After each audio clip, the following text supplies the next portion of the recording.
Demandez et persévérez. Prière de David, Psaume 61. Prière de l'exaucé, prière de l'oppressé, prière dans les déserts spirituels. Ô Dieu, écoute mes cris, sois attentif à ma prière. Des extrémités de la terre, dans ma faiblesse, je crie à toi. Conduis-moi sur le rocher trop élevé pour moi. Oui, tu es pour moi un refuge, une tour fortifiée, en face de l'ennemi. Je voudrais habiter éternellement dans ta tente, me réfugier sous l'abri de tes ailes.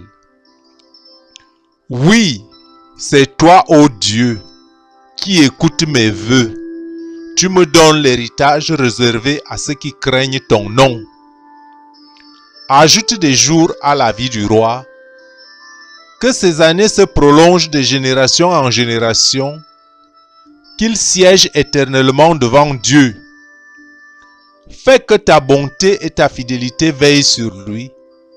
Alors je chanterai sans cesse ton nom en accomplissant chaque jour mes vœux. Chers frères, chères sœurs, cette prière de David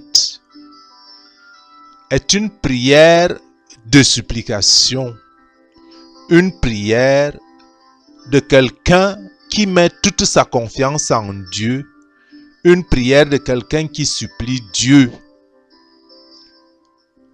N'est-il pas écrit « Demandez et l'on vous donnera, cherchez et vous trouverez, frappez et l'on vous ouvrira, car quiconque demande reçoit, celui qui cherche trouve, et l'on ouvre à celui qui frappe. »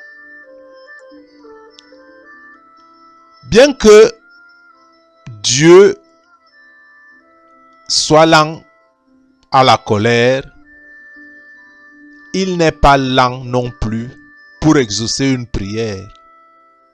Et il n'a pas la main lourde pour nous accorder n'importe quelle grâce. Le Dieu de la richesse infinie.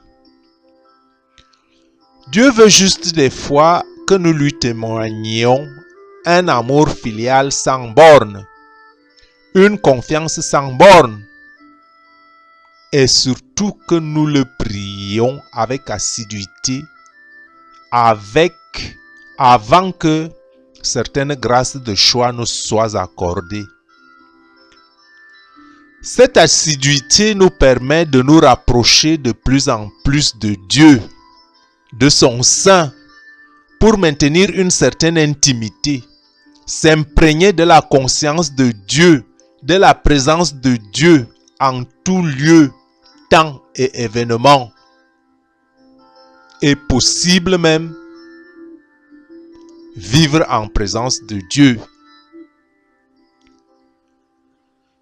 Cela nécessite un effort constant de prière. Cet effort n'est pas acquis si notre prière était exaucée au premier cri. Priez et persévérez. Persévérez, mais en attendant, examinez-vous. Parce que certaines attitudes d'esprit ou certains agissements peuvent noyer notre voix dans le tumulte du monde.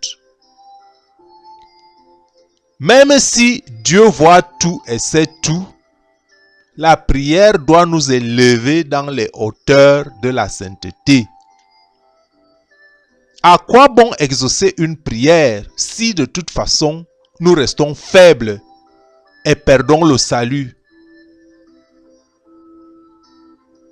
Rappelez-vous que toute chose nous est donnée en son temps par la volonté de Dieu.